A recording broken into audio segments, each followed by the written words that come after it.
Coming up on this video.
Hello everyone and welcome back to another Magical Moon video. It's been another whirlwind of a few days, and in this episode we're going to try and catch up on everything that's been going on, so don't go anywhere. The first little update is in the form of Thomas, and that is his progress. We had a visit from Tristan, the head vet. He came to take a little sample from the new arrival, the fluffy baby donkey, who we're going to catch up with in a minute. And while he was here, he saw Thomas in the field and he was absolutely blown away. The last time he saw Thomas was the day after he arrived. He just couldn't believe his transformation, and that's thanks to you guys and everyone involved. Of course, Team Thomas. It just goes to show what is possible. It is truly a happy ending, but there's still more to do. There always is. We're hopefully going to get Greg the farrier. He's got an idea that we can go to the National Stud at Pompadour. They have the enclosure there, they have the cage, they've got the old forges, they've got those beautiful stables, and in there we're going to be able to hopefully treat him. It's going to be a real milestone, and hopefully that will form part of his care package moving forward. But he's looking really good. A happy chappy.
Here we are with the little fluffy bundle of joy that is the new baby donkey, and lots of you have been asking what about a name. Well, we haven't even had a chance to think. It has all been, as I say, a bit of a whirlwind. And yesterday Thomas the farrier came to trim all the donkey's feet, which you're going to see later in the video. We couldn't do Annabelle, it's just too early. She's still very, very protective, and quite rightly so, over what is the most gorgeous little donkey. And you might be wondering why he had a sample taken. Well, he had a little sample of blood taken, and that's just to check his immunity in those, well, it's after 12 hours of being born. All's good. And again, what a joyous thing to see these two together and to have him. But we will get round to a name when we get a chance. We're going to sit down, we're going to go through all those wonderful comments and see what we can come up with. Let's leave them to it. Let's go and catch up with the next one here.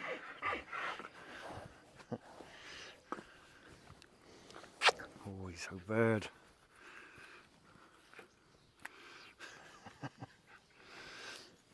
Here we are with Tiny Tim, and it's not that we haven't been keeping tabs on him. He's gone through that weaning process. He's now in what was Tintin's little stable, and next door, as you can see, there's Mummy and Tintin together.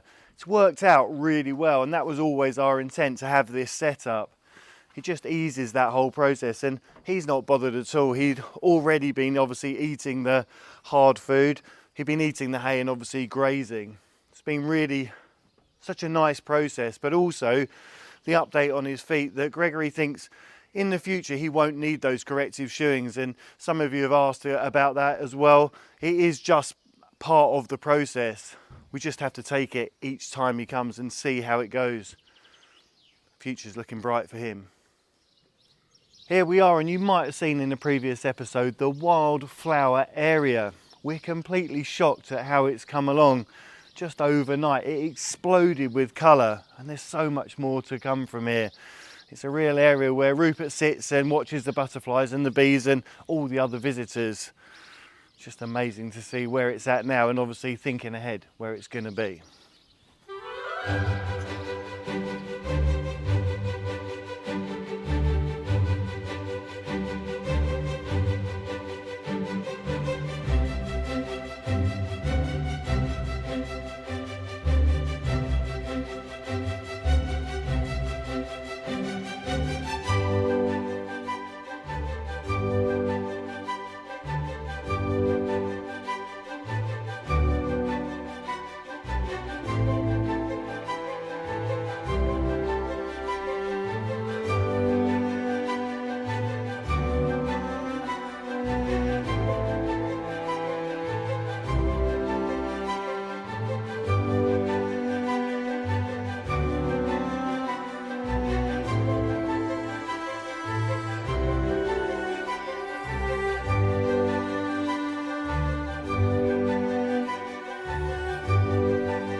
We're here with Dorothy May, and as you can see, she's got a bit of a bedhead going on. Just giving her a few treats and catching up with her. Her appetite is never ending, and it's lovely to see her putting on that condition. Just even if there's those little signs physically, but mentally, emotionally, she's doing so well. She's really starting to, well, come out of her shell.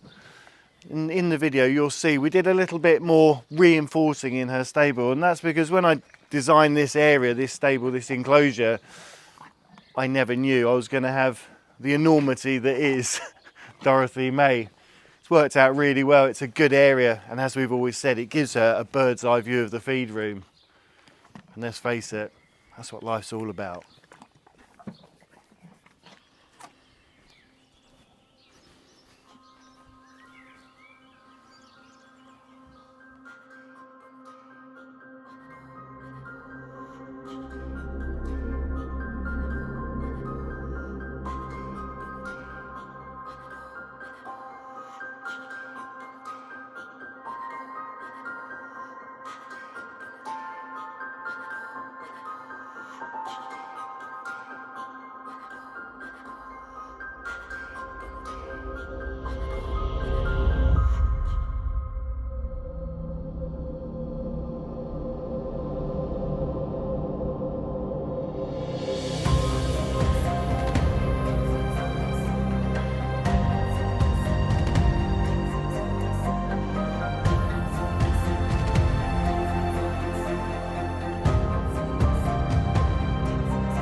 As you can see, we're back at Petra's Promise, the construction site, and Dorothy May is just to the side of me, and she gets the bird's eye view of the feed room, but also of what's going to be those beautiful new stables. And we have been preoccupied in the last few weeks for obvious reasons.